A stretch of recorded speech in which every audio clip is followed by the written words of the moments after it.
시간이 되었으므로 2022년도 4월 27일 수요일 아침 예배를 시작하겠습니다. 다 같이 사도신경으로 우리의 신앙을 고백하겠습니다.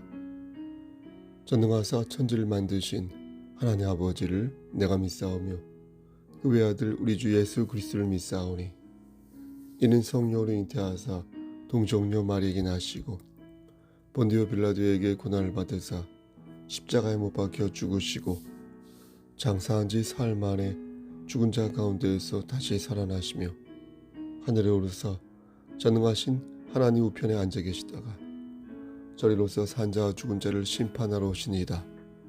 성령을 믿사오며 거룩한 공예와 성도가 서로 교통하는 것과 죄를 사해 주시는 것과 몸이 다시 사는 것과 영원히 사는 것을 믿사옵나이다.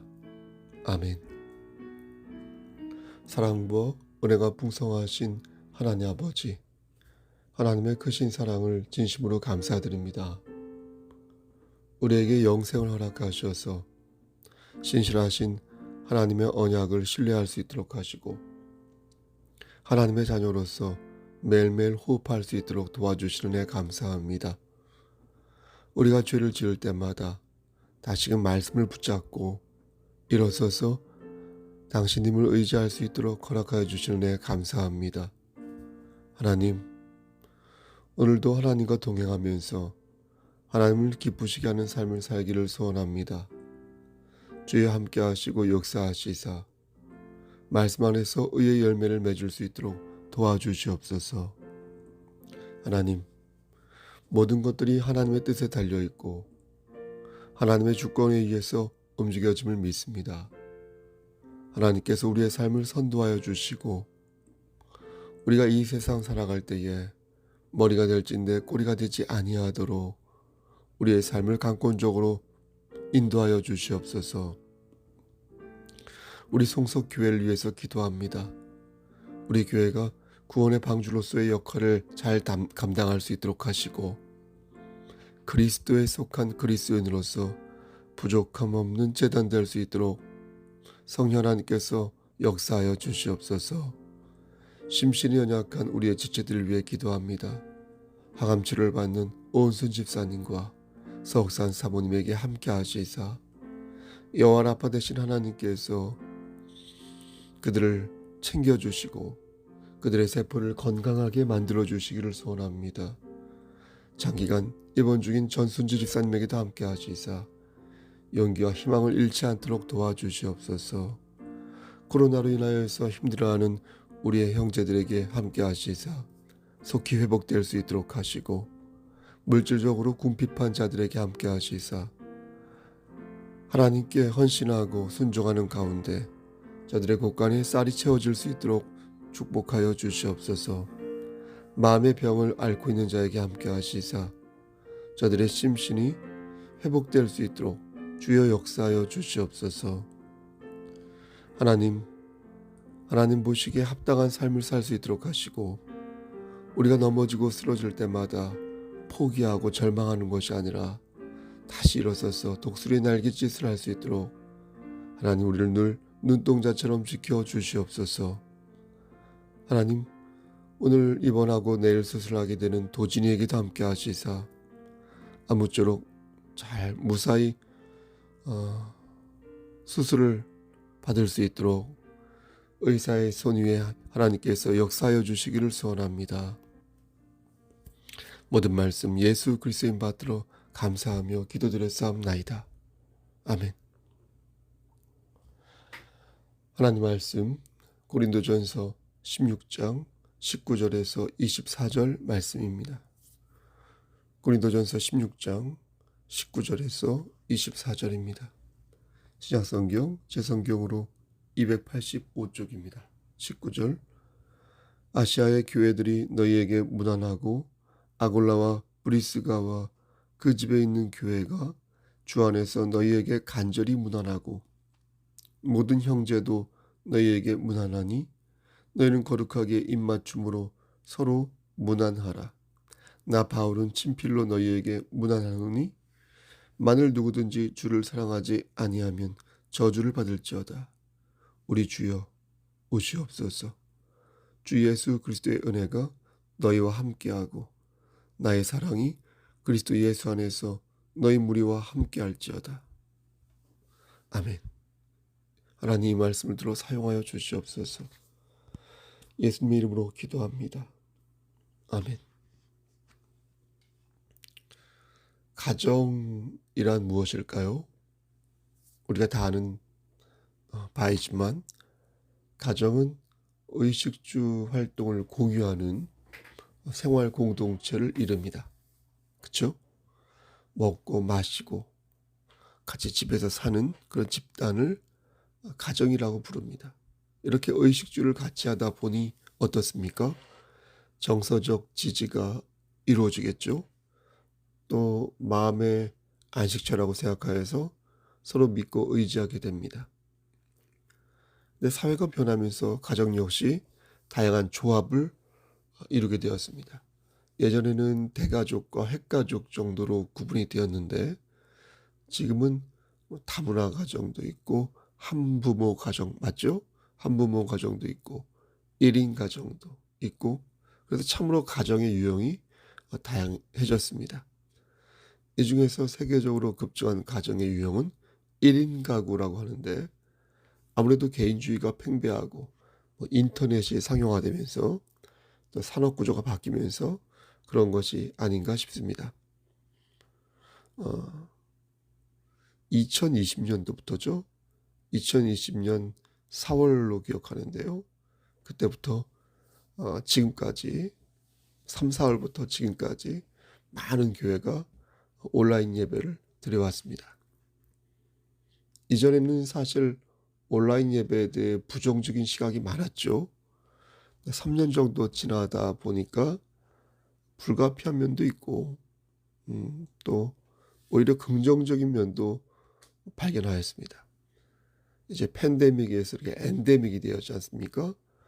되어가고 있는데 우리는 온라인 예배의 장점을 최대화하고 반대로 단점을 최소화하여 하나님께 바르게 영광을 돌리는 그런 순전한 교회가 되어야겠습니다. 하나님께서 주시는 지혜를 잘 사용하여 교회된 자로서 신령한 직무를 다하는 그런 성숙한 그리스도인이 되어야겠습니다. 교회 유형 중에 가정교회라는 것이 있습니다. 가정교회는 말 그대로 가정에서 모여 예배를 드리는 것입니다. 그러니까 건물 중심의 교회가 아니라 그 개인 가정 있죠? 개인 가정에서 모이다 보니까 아무래도 규모가 크지 않겠죠. 주목하는 것은 초대교회가 가정교회에서 출발했다는 겁니다. 예루살렘 교회는 마가 요한의 다락방에서 시작되었고요. 빌립보 교회는 루디아의 집이 예배 처소로 사용된 바 있습니다. 그러므로 당연한 말이지만 가정에서 예배를 드린다고 뭐라 말할 수 없고 화려한 예배당에서 예배를 드린다고 해서 뭐 남다른 일이다 이렇게 말하는 것은 생각이 좀 어리다. 어린 사람들이나 하는 소리인 것입니다. 각각의 처한 상황에서 가정교회는 가정교회대로 의미와 가치가 있고요. 건물에서 드리는 교회도 그 나름대로 감당해야 할 몫이 있는 것입니다. 교회는 어떤 유형이 중요한 것이 아니라 아시다시피 본질과 정신이 중요한 것입니다. 교회가 가져야 할 본질 및 정신은 초대교회가 가지고 있었던 건데 그 중심에 예수 그리스도가 계신 것입니다. 예수 그리스도가 안 계신 가정교회는 교회가 아니며 예수 그리스도가 안 계신 건물 교회 또한 교회가 아닌 것입니다. 그렇죠?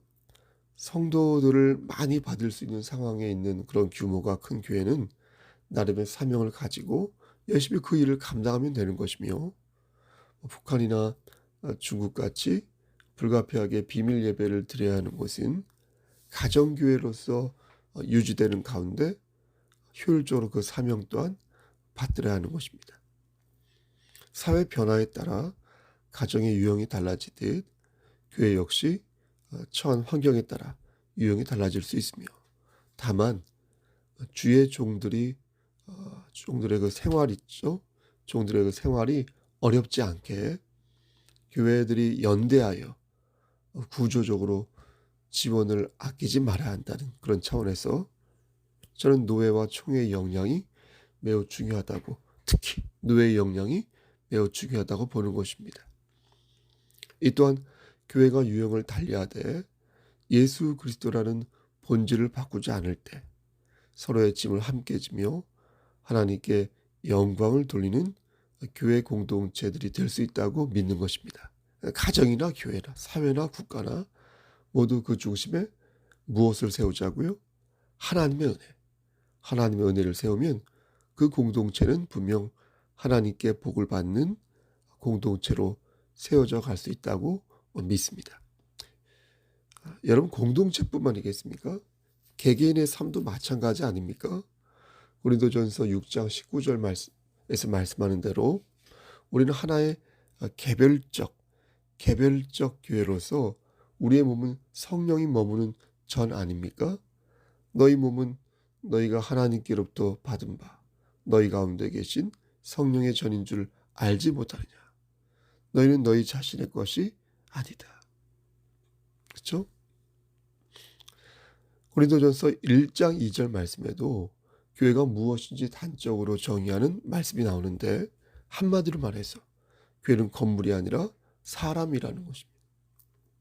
그리스도 예수 안에서 거룩해지고 성도의 부르심을 받은 자들과 또 각처에서 우리의 주 곧 그들과 우리의 주 대신 예수 그리스도의 이름을 부르는 모든 자들, 이게 바로 교회인 것입니다. 그러니까 우리가 예수 그리스도의 이름을 부른다면 우리 각자가 교회가 된다는 것입니다. 따라서 우리는 이 성석교회 공동체 안에서도 하나님의 은혜를 당연히 세워야 할 것이고, 우리 가정 안에서도 하나님의 은혜를 세워야 할 것이며, 나아가 우리 각자의 삶 속에서도 하나님의 은혜를 세우기 위해 힘써야 할 것입니다. 왜냐고요? 교회의 본질이 바로 이것이니까. 이것이 교회의 본질이니까. 신앙의 도리라고 우리가 믿기에 이렇게 말씀을 전하는 저 역시 저에게 놓인 무거운 짐을 가뿐하게 감당하며 오늘을 멋지게 살겠노라고 다짐하는 것입니다. 여러분도 그렇지 않겠습니까? 오늘 본문도 이와 같은 내용을 담고 있습니다. 19절 말씀을 보면 가정교회의 사례가 나오는데요. 처음에 보면 아시아의 교회들이 문안을 한다, 이렇게 말씀합니다. 여기서 말씀하는 아시아의 교회란 현재 터키 지역을 가리킵니다. 당시 로마가 소아시아가 터키거든요. 소아시아를 지배하고 있었고, 바울은 소아시아 속에 있는 그 에베소에 머물러 있었습니다. 바울은 비록 소아시아 전역을 가보지 못했으나 각 지역의 교회 대표들과 긴밀한 교제를 나누고 있었기에 그들을 대표하여 인사를 하였습니다. 그런데 여기에도 교회의 본질과 신앙의 도리가 나옵니다. 19절 끝부분을 보면 교회가 주 안에서 너희에게 간절히 문안한다. 그렇죠? 간절히 문안한다, 이렇게 말씀합니다. 아골라와 브리스가, 이분들은 고린도 교회를 세울 때 많은 도움을 주었던 부부였습니다. 그들은 바울과 함께 고린도를 떠나 에베소에 머물러 있었는데 그들의 신앙심은 매우 깊고 컸습니다. 우리 교회에도 이런 부부들이 적지 않습니다. 우리 교회 성도 숫자에 비해 이런 부부들이 비교적 많습니다. 제가 일일이 거론하지 않아도 여러분들 머릿속에 그들의 이름과 얼굴이 떠오를 것입니다. 그들은 주의 종을 도와 안팎으로 살림을 하게 하고 양질의 목회를 할 수 있도록 돕습니다. 하나님이 세우시는 교회에는 반드시 이러한 일꾼들이 있어서 하나님의 도구로 쓰임을 받는 것입니다. 저도 목사가 아니라 평신도였다면 정말로 괜찮은 목사님을 만나 제대로 실력을 발휘하고 싶은 그런 욕구가 들 때가 있습니다. 여기서 실력이란 하나님의 영광을 위하여 나에게 주신 달란트를 유감없이 발휘하는 것입니다. 그렇게 재미나고 보람차게 신앙생활하면서 하나님이 정하신 그 유익한 날에 하나님 만나러 가면 여러분 얼마나 좋을까요? 저는 그런 생각을 할 때가 있습니다. 아굴라와 브리스가도 그런 사람들이었습니다. 아굴라가 남편이고 이제 브리스가가 아내인데, 재미있는 것은 신약 성경에 이들의 이름이 6번 정도 거론되는데, 예전에도 말씀드린 바 있는데 사도 바울이 그 중에 4번을 브리스가 그 이름을 먼저 부르는 것을 보아 남편보다 아내가 좀 더 열심히 신앙생활을 한 것이 아니었나, 성경 주석가들은 추측하는 것입니다. 근데 여기서 중요한 것은 사도 바울이 그들의 이름을 거론할 때 주 안에서라는 단서를 붙였다는 겁니다. 주 안에서. 그들이 많은 부분에서 교회의 공적을 쌓았고 또 많은 부분에서 자신의 사역을 도왔는데, 이 모든 도움이 어디에서요? 주 안에서. 주 안에서 이루어진 사실임을 바울은 힘써 강조하고 있는 것입니다. 주 안에서. 그래서 20절 말씀에서도 사도 바울은 입맞춤을 그냥 입맞춤이라 표현하지 않고 어떻게 표현하였습니까?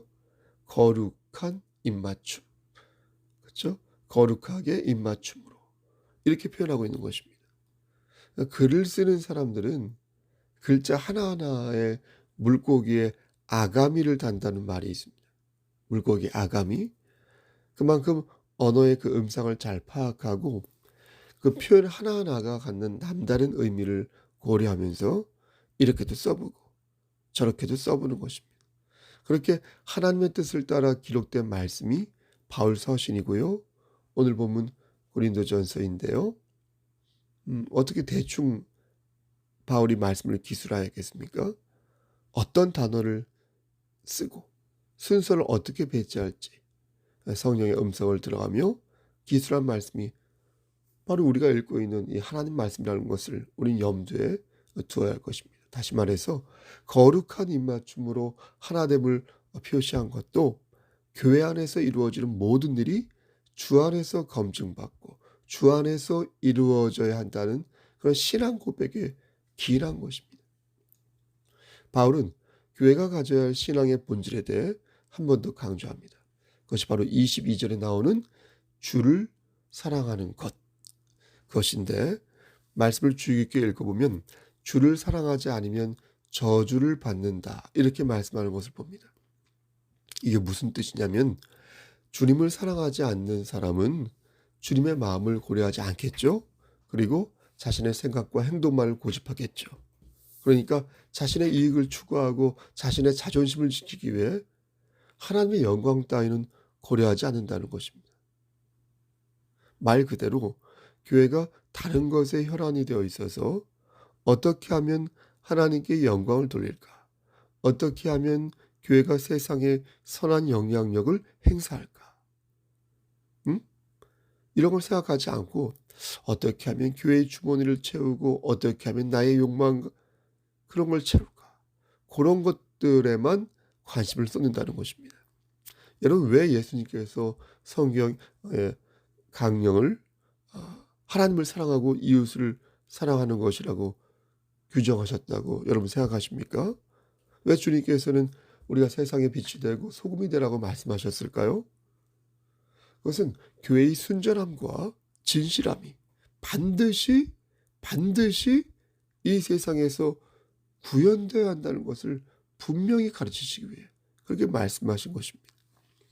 교회가 세상에 선한 영향력을 행사하지 못한다면 교회는 짠맛을 잃어 밟히는 소금이 될 수밖에 없다.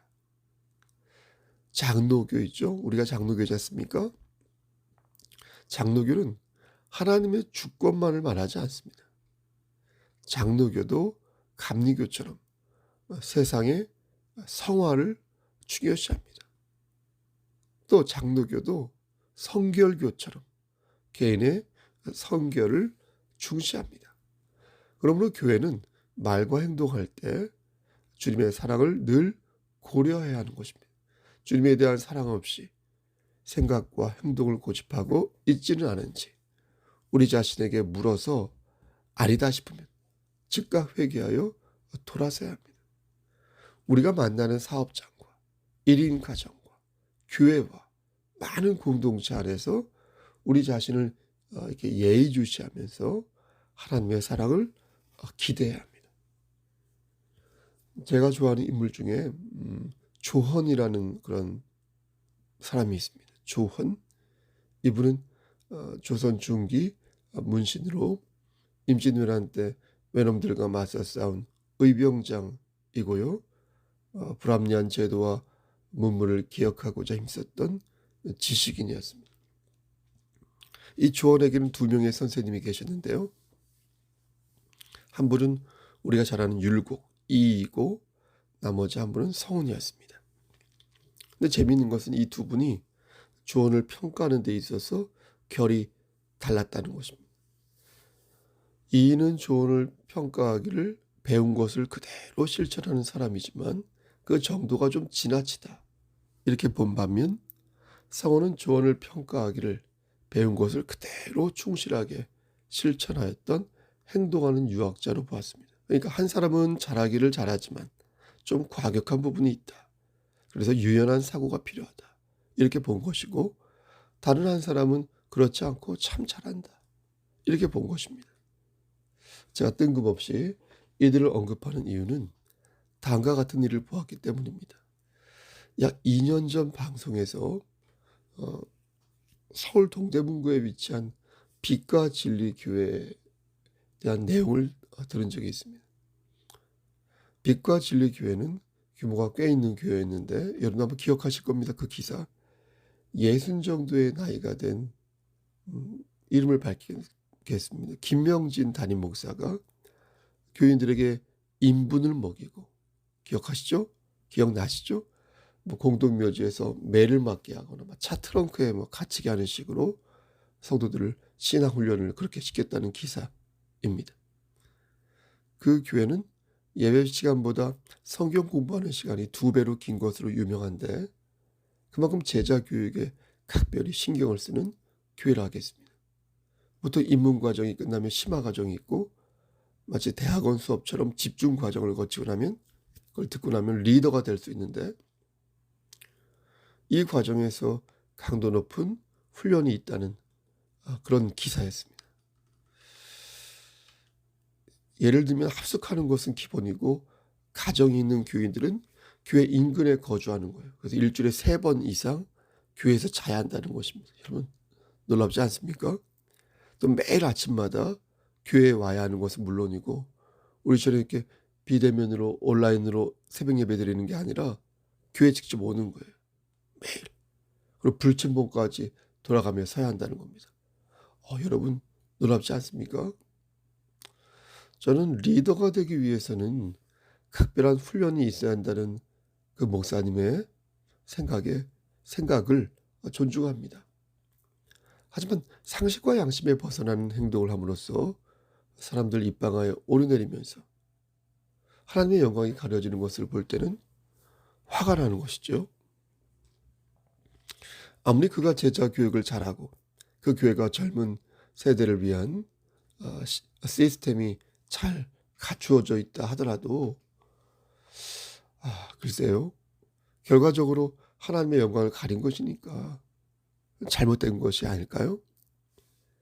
당시 그 사건은 결과만 잘못된 것이 아니라 과정까지 잘못되어 그야말로 주님에 대한 사랑 없이 자기 생각과 행동에 함몰된 그런 전형적인 모습을 보였다고 저는 생각합니다. 저는 지금 나락에 빠진 한 교회의 안타까운 실수와 잘못을 비난하고 정죄하는 것이 아닙니다. 우리 안에 있는 거짓된 생각과 행동을 비난하는 것입니다. 열심히 하는 거 좋습니다. 최선을 다하는 거 좋습니다. 하지만 그 안에는 반드시 무엇이 있어야 한다? 하나님의 사랑이 들어있어야 한다는 겁니다. 나의 열심과 열정으로 만약 하나님의 영광이 더럽혀진다면 반성해야 될 일, 회개해야 될 일이지 고집하여 나아갈 문제가 아닌 것입니다. 물론 마귀의 시험일 수도 있습니다. 아니면 기사가 왜곡되거나 과장된 것일 수도 있을지도 모르겠습니다. 하지만 교회는 진리를 위해 세상 사람들의 마음을 안배할 필요가 있습니다. 여러분, 진리를 포기하라는 말이 아닙니다. 진리를 지키기 위해서 공동묘지에서 매 맞고 사람 떡을 먹을 이유가 있을까요? 그렇죠? 여러분, 진리는 그런 식으로 지켜지는 게 아니라는 겁니다. 교회는 진리를 위해 품격을 지녀야 하며 세상 사람들을 선도할 수 있는 도덕적인 명분을 가져야 한다는 것입니다. 만일 그렇지 아니하고 교회가 호사가들의 입에 오르내리며 그 진이 다 빠질 경우에 교회는 소모적 논쟁에 휩싸여 어떻게 되겠습니까? 정작 집중해야 할 신앙의 도리에서부터 멀어질 수밖에 없다는 사실을 우리는 잊지 말아야 할 것입니다. 이것은 행동하는 신앙인의 모습에서 그가 과격하게 행동하기에 일어난 문제가 아닌 것입니다. 이것은 사실의 문제인 것이지 유연한 사고의 문제가 아니라는 것입니다. 사도 바울은 마지막으로 이렇게 편지를 맺습니다. 24절에 나의 사랑이 그리스도 예수 안에서 너희 무리와 함께할지어다. 나의 사랑이 중요한 게 아니라 나의 사랑이 그리스도 예수 안에 있다는 것이 중요한 것입니다. 목사의 생각이 중요한 게 아니라 제 생각이 중요한 게 아니라 여러분의 입장도 중요하지 않아요. 제 생각도 중요하지 않고 우리의 마음과 행동이 그리스도 예수 안에 있다는 것이 중요하다는 겁니다. 아멘. 그러므로 저는 오늘 본문에 입각하여 여러분들에게 세 가지를 질문하며 동시에 권면하고자 하는 것입니다. 첫째, 나는 교회된 자로서 주님을 사랑하고 있는가? 둘째, 나는 예수 그리스도 안에서 이 교회 공동체와 또 다른 공동체와 함께하고 있는가? 셋째, 우리는 예수 안에서 빛과 소금의 책무를 다하고 있는가? 2022년 4월 27일 수요일 아침 예배 때 저 성목사는 말씀으로 여러분들에게 권면합니다.